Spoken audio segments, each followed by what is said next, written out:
Hello and welcome to achiever site dear children. आज हम बात करेंगे लॉन्ग टर्म मेमोरी के बारे में। अब तक हमने मेमोरी और इसके टाइप्स में शॉर्ट मेमोरी और उससे पहले सेंसरी मेमोरी को डिटेल में पढ़ा है। आज का वीडियो बहुत इंपॉर्टेंट है क्योंकि इसमें हम न केवल लॉन्ग टर्म मेमोरी की बात करेंगे बल्कि तीनों ही टाइप की मेमोरीज को रिवाइज करेंगे, जो कि एक कंप्लीट अपने आप में रिवीजन की आपको बहुत ज़्यादा ज़रूरत है।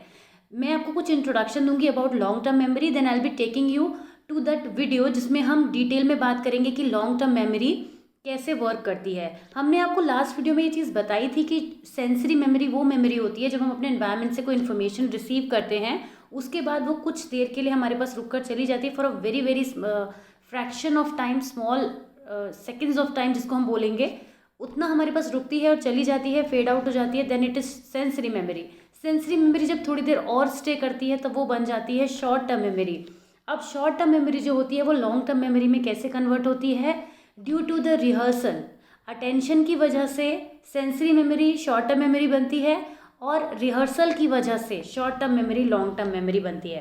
बट ये प्रोसेस इतना छोटा नहीं होता, इतना आसान नहीं होता। इसमें बहुत सारे टाइम की रिक्वायरमेंट होती है, बहुत सारे रिहर्सल्स की रिक्वायरमेंट होती है, और जो चीज़ें शॉर्ट टर्म मेमोरी को लॉन्ग टर्म मेमोरी में कन्वर्ट करती हैं वो कहलाती हैं कंट्रोल प्रोसेसेस, जिनके बारे में हम इस पूरे पैराग्राफ में आप देख सकते हैं आगे बात करेंगे। ये जितनी भी चीज़ें आपको नज़र आ रही हैं ये सारी बातें हम करेंगे जो कि हमारे इस टॉपिक का आज का पार्ट रहेंगी। तो क्विकली बिगिन करते हैं कि लॉन्ग टर्म मेमोरी क्या होती है। ये एक रिलेटिवली परमानेंट स्टोरेज होती है। इस लॉन्ग टर्म मेमोरी में जो भी इंफॉर्मेशन होती है वो कुछ मीनिंग के बेसिस पर होती है, कुछ इंपॉर्टेंस रखती है। Like if it is important to us तभी हम उसको रिहर्स करेंगे। अगर आप कोई ऐसा किसी पर्टिकुलर इन्फॉर्मेशन के बारे में आपको मालूम चलता है, like you do not have political science as a subject but you just got to know something about it, so you are not going to rehearse it again and again, क्योंकि आपको उसका एग्जाम नहीं देना है।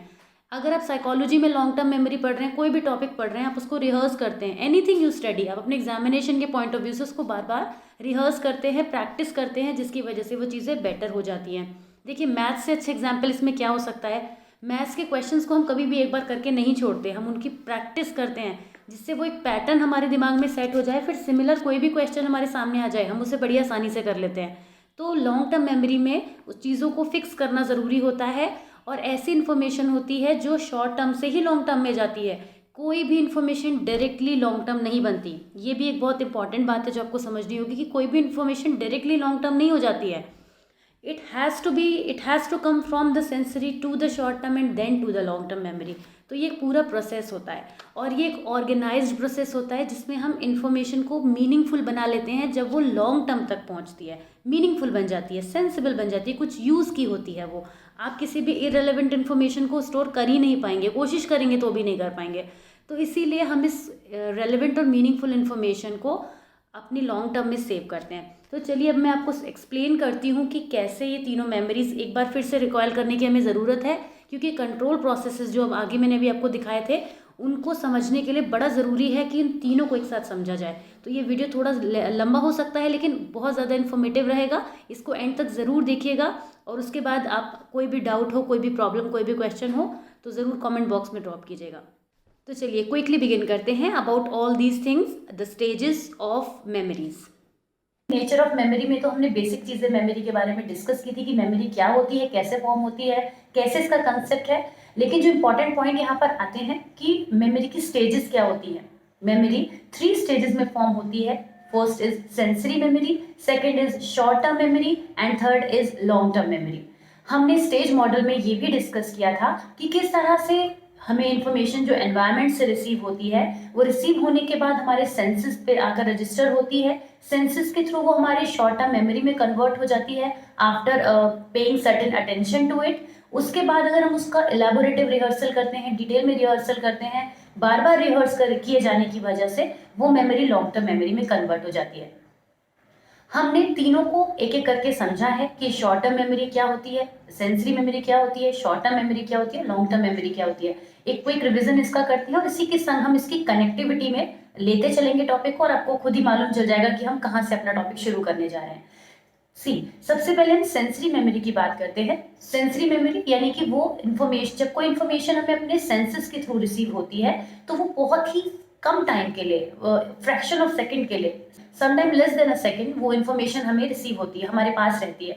ये वो चीज़ होती है कि हम किसी भी ऑब्जेक्ट को जब देखते हैं, सुनते हैं और तुरंत ही भूल जाते हैं, मतलब वो हमारे लिए इतनी इंपॉर्टेंट नहीं होती कि हम उसको थोड़ा भी अटेंशन पे करके माइंड में सेव करें कुछ देर के लिए भी। अगर हम ऐसा करते हैं, अगर हम किसी इंफॉर्मेशन पर थोड़ा भी ध्यान देते हैं, यानी कि हमने उस पर अटेंशन पे कर दिया, उस इंफॉर्मेशन पर जब हम अटेंशन पे करते हैं तो अटेंशन पे करने के साथ ही वो मेमोरी शॉर्ट टर्म मेमोरी में कन्वर्ट हो जाती है। ये मेमोरी जो होती है ये भी बहुत बड़ी नहीं होती है, ये भी फ्रेगाइल होती है, बट ये इतनी फ्रेगाइल नहीं होती है जितनी शॉर्ट टर्म, जितनी सेंसरी मेमोरी होती है। तो जो शॉर्ट टर्म मेमोरी होती है वो कुछ लॉन्गर ड्यूरेशन के लिए हमारे पास रहती है। वो लॉन्गर ड्यूरेशन कितना होता है, 30 सेकेंड्स, 40 सेकेंड्स, इससे ज़्यादा वो भी नहीं होता। तो जो शॉर्ट टर्म मेमोरी में इंफॉर्मेशन जब हमारे पास आ जाती है, अगर वो हमारे लिए और ज़्यादा इंपॉर्टेंट होती है, तब हम ये डिसाइड कर पाते हैं कि if it is important for us और नॉट। अगर वो इंफॉर्मेशन हमारे लिए ज़्यादा इंपॉर्टेंट होती है, then we are required to save it somewhere, then we are required to rehearse it. For example, you go on your way, आप रास्ते में चल रहे हैं, आपने कोई भी एक एडवर्टीजमेंट देखा, आपने उसको देखा, इग्नोर कर दिया, then it is a sensory memory. जो आपने बस, आपकी नज़र गई और आप उसको भूल गए, then it is sensory memory. आपने उस एडवर्टीजमेंट को देखा और आपको लगा कि it is somewhere important for you, it is an advertisement of a new coaching in your city और न्यू रेस्टोरेंट और anything, that can be anything. आपने कुछ देर उस पर ध्यान दिया कि ओके इसका एड्रेस क्या है, आपने उसकी स्क्रीन पर थोड़ा सा ध्यान दिया, it will take a minute around. जब आपने इसको ध्यान दिया तो आप, ये आपके शॉर्ट टर्म मेमोरी का पार्ट बन गई, क्योंकि कुछ देर के लिए वो आपके पास स्टोर हो गई, तो ये बन गई आपकी short term memory. Now if you are watching it, आपने वहाँ के फोन नंबर को कॉल किया और ज़्यादा डिटेल इन्फॉर्मेशन ली, तो ये आप उसके बारे में काफ़ी कुछ जान गए। मीन्स आपको पता चला कि ये पर्टिकुलर इंस्टीट्यूशन, रेस्टोरेंट और whatever you are watching, वो कहाँ पर है, उसके बारे में आपको पता चला। फिर आपको ये भी मालूम चला, ओके ये तो जिस लोकेशन पर है वहाँ पर ये इसके नियर बाय है। Means you collected a lot of information about it, and this is how ये आपके पास लॉन्गर और भी ज़्यादा लॉन्गर ड्यूरेशन के लिए आ गई। But that's not it. Rehearsal का मतलब होता है कि उस चीज़ का बार बार रिपीटेशन करना, उसको बार बार रिकॉल करना। Every day when you are passing through that place, आप उस होर्डिंग को देखते हो, आप उस एडवर्टीजमेंट को देखते हो, आपको माइंड में फिक्स होता चला जाता है। अब क्या है, अब अगर आप उसको नहीं भी देख रहे हो, even then the information is in your mind. वहां पे क्या क्या लिखा है, उस होर्डिंग पे क्या क्या इंफॉर्मेशन है, वो आपको एक तरीके से याद हो जाती है। अगर हम लॉन्ग टर्म मेमोरी के और एग्जाम्पल्स की बात करें, तो जो कुछ भी चैप्टर्स आप पढ़ते हैं, इनको आप अच्छे से पढ़ते हैं। जब आप शुरू में आपको टॉपिक से इंट्रोड्यूस कराया जाता है, then you just get to know about it. थोड़ी देर आप उसको डिटेल में पढ़ते हैं, it becomes a part of your short term memory. आप जो अपने सिलेबस की चीज़ें पढ़ते हैं वो आपके लिए सेंसरी मेमोरी नहीं होती है, क्योंकि आपको उनको इतना तो ध्यान देना ही होता है कि अगर आपने 30 मिनट की क्लास में 5 टॉपिक पढ़े तो वो आपके माइंड में थोड़ा सा रह जाते हैं। जब आप चैप्टर्स को बार बार रिवाइज करते हैं तो वो चैप्टर्स, वो टॉपिक्स आपके माइंड में फिक्स होते चले जाते हैं। आप उस सिचुएशन पे भी पहुंच जाते हैं बार बार रिहर्सल करने की वजह से, कि कोई और आपसे पूछे तो आप उसको बता पाते हैं, किसी और को आप पढ़ा पाते हैं। तो ये सब किस वजह से हो पाता है, बार बार रिहर्सल करने की वजह से। आपने स्टेज मॉडल की पिक्चर को ध्यान से देखा होगा, नहीं देखा है तो मैं आपको स्क्रीन पर यहाँ दिखा रही हूँ, आप दोबारा देख सकते हैं। स्टेज मॉडल में आप सबसे पहले देखिए कि एनवायरमेंट से इंफॉर्मेशन मिल रही है, जो कुछ भी स्टिमुलाई हमारे पास अवेलेबल होते हैं, जो भी होता है जिस पर भी हम अपना ध्यान देते हैं, वो इन्फॉर्मेशन एनवायरनमेंट से चलकर हमारे सेंसेस तक पहुंचती है। जब ये इन्फॉर्मेशन बस जस्ट टकराती है, कह सकते हैं, हमारे सेंसेस से, तो ये बन जाती है सेंसरी मेमोरी। अब आप दोबारा ध्यान से देखिए, सेंसरी मेमोरी के जस्ट बाद आपको दिखाई दे रहा होगा अटेंशन। यानी जब आपने जो इन्फॉर्मेशन आपसे टकराई, आपने जब उस पर थोड़ा सा भी ध्यान दिया, जब आपने अटेंशन पे किया। अब ये कौन सा अटेंशन होगा, ये क्वेश्चन हमारे सामने उठ सकता है, आपके माइंड में चीज़ आ सकती है कि क्या ये सेलेक्टिव अटेंशन होगा, क्या ये सस्टेन्ड अटेंशन होगा, क्या ये डिवाइडेड अटेंशन होगा। तो अटेंशन वाला चैप्टर आप पूरा पढ़कर आए हैं, मैं अभी आपको बताऊंगी कि कैसे होगा। तो अटेंशन जो है, अटेंशन पे करने की वजह से sensory memory short term memory में कन्वर्ट हो रही है। आगे स्क्रीन पर आप पिक्चर में देख सकते हैं कि अब क्या हो रहा है, अब रिहर्सल लिखा हुआ है, राइट, एलैबोरेटिव रिहर्सल या किसी भी तरीके का रिहर्सल, जिसको करने की वजह से short term memory long term memory में कन्वर्ट हो रही है।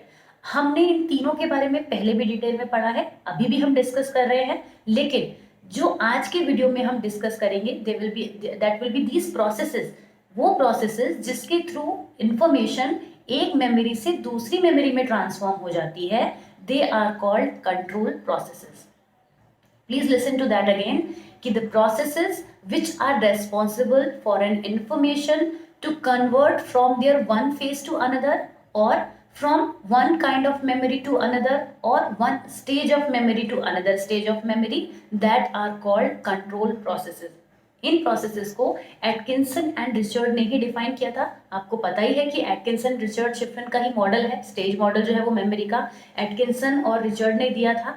तो इन्होंने इस कंट्रोल प्रोसेसेस को भी एक्सप्लेन किया है कि न केवल मेमोरी का एक स्टेज से दूसरे स्टेज में शिफ्ट होना इस स्टेज मॉडल का पार्ट है, बट ऑल्सो ये कंट्रोल प्रोसेसेस, जो प्रोसेसेस मेमोरी को या इंफॉर्मेशन को कंट्रोल करते हैं, मैनेज करते हैं, बैलेंस करते हैं, they are also very important.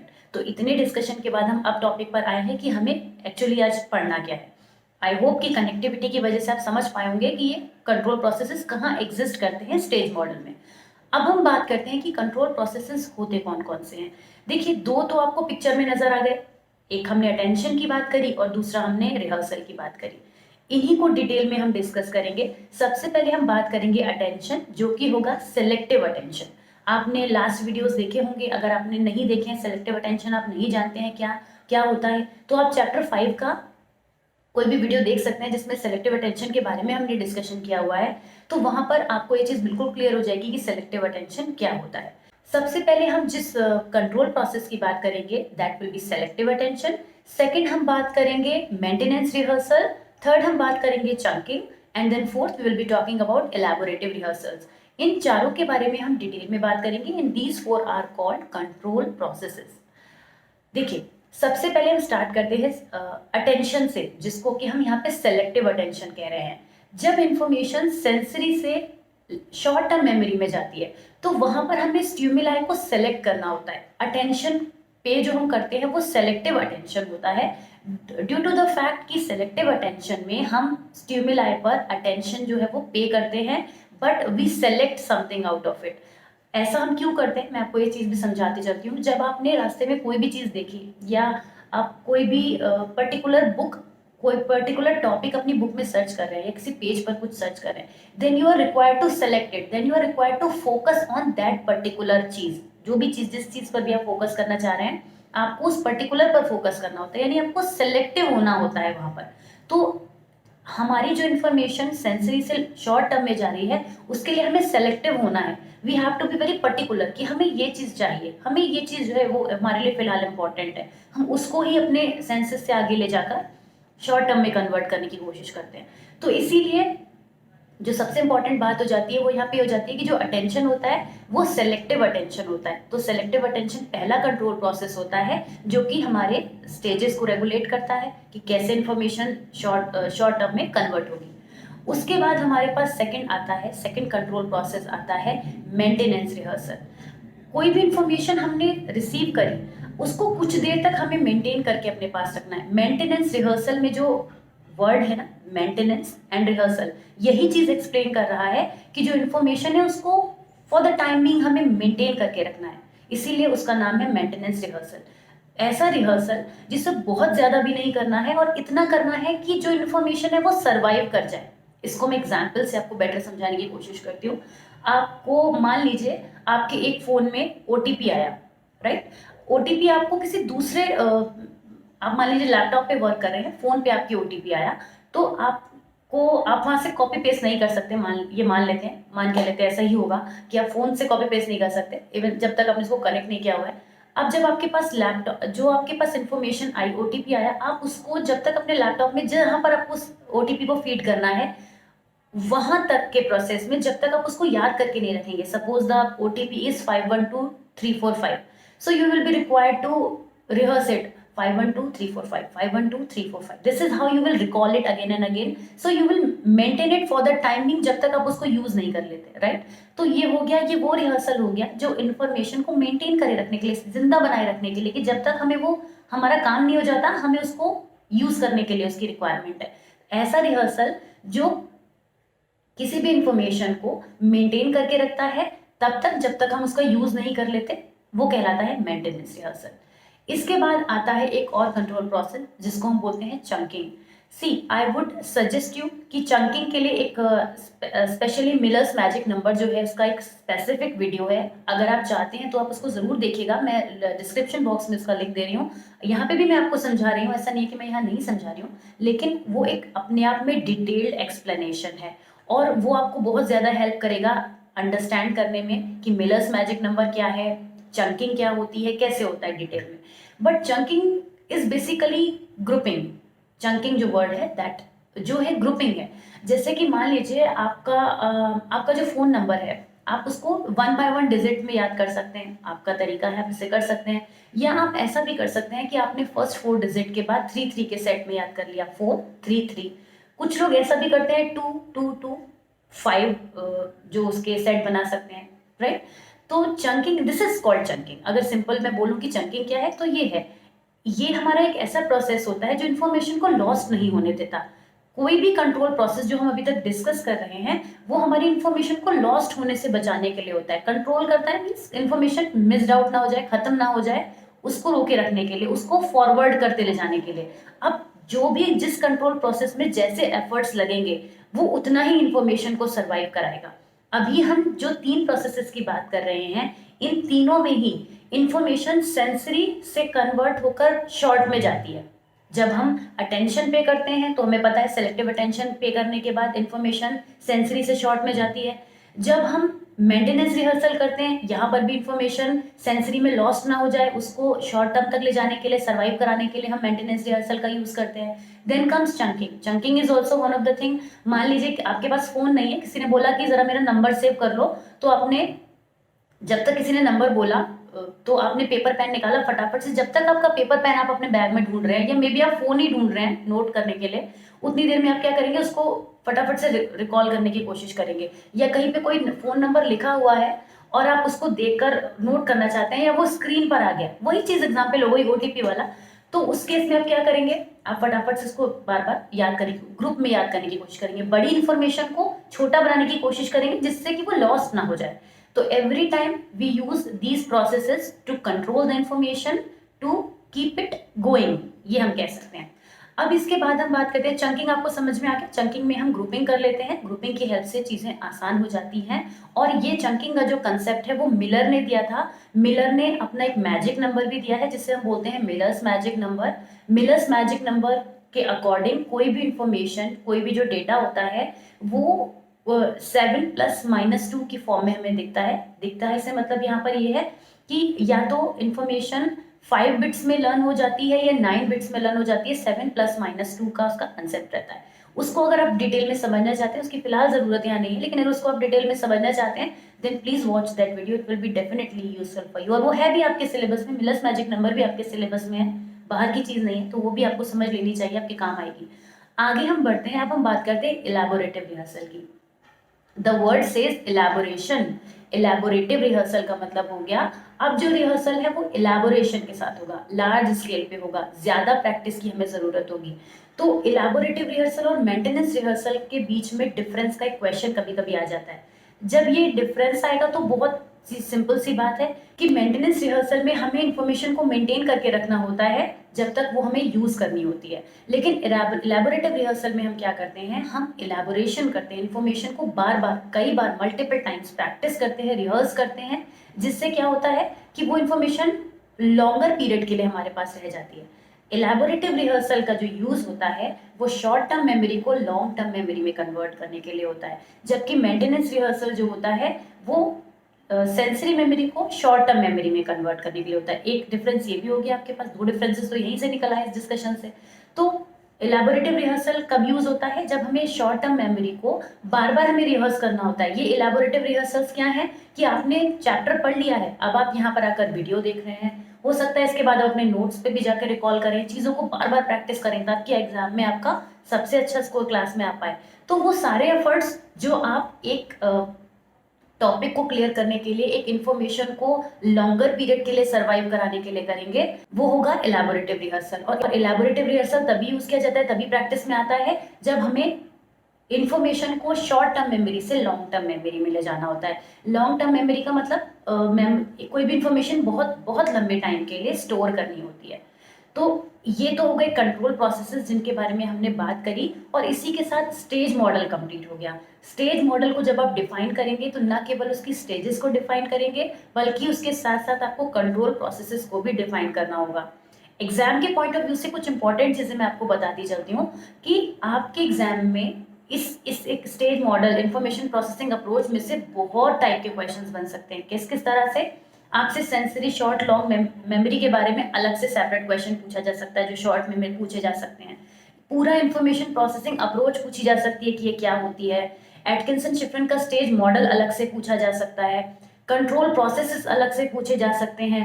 Very short में इलेबोरेटिव और मेंटेनेंस रिहर्सल का डिफरेंस पूछा जा सकता है। चंकिंग पर क्वेश्चन बन सकता है। यहाँ पर बहुत सारा कुछ है जिसमें से आपके क्वेश्चन बन सकते हैं। यही वजह है कि मैंने इस टॉपिक को 2 पार्ट में डिवाइड किया, क्योंकि लास्ट वीडियो जो है वो भी अराउंड 24-25 मिनट्स का है, and it becomes very hectic for all of you कि एक बारी में पूरा 1 घंटे का वीडियो देखना तो थोड़ा डिफिकल्ट हो जाता। ये वीडियो भी अच्छा खासा लंबा हो चुका है, तो अगर दोनों को मिला देंगे तब कहीं जाके हमारा स्टेज मॉडल कंप्लीट हो पाएगा। इसीलिए मैंने आपको इनिशियली बोला था कि अगर आपने फर्स्ट पार्ट नहीं देखा है तो आप प्लीज उसको देखिए, क्योंकि वो आपके लिए बहुत हेल्पफुल होगा, तभी आपकी कनेक्टिविटी बन पाएगी। वैसे मैंने इस वीडियो में भी कोशिश करी है कि जो कुछ भी था उसको रिवाइज कराते चलूं, लेकिन एक डिटेल्ड डिस्क्रिप्शन जरूरी है, तो मैं आपको यही बोलूंगी कि आप उस वीडियो को जरूर देखिए। अब हम इसके बाद आगे के टॉपिक्स नेक्स्ट वीडियो में लेंगे। आज हमने कंट्रोल प्रोसेसेस की बात करी, which are very important part of stage model. I hope आपको ये सब कुछ समझ में आया होगा। अगर कोई भी डाउट है, कोई कंफ्यूजन है, किसी भी तरीके की आपको प्रॉब्लम है, then please drop your queries in the comment section. Then please drop your queries in the comment section and also subscribe to the channel अगर आपने अभी तक नहीं किया है। And yes, I'm very thankful to all of you for always showing your support, and keep showing your support like you always do. Thank you so very much. Please join us on Instagram and Telegram also. You'll find the link in the description box. That's it for the day. Thank you so much. See you soon in the next video. Till then, take care. Bye bye.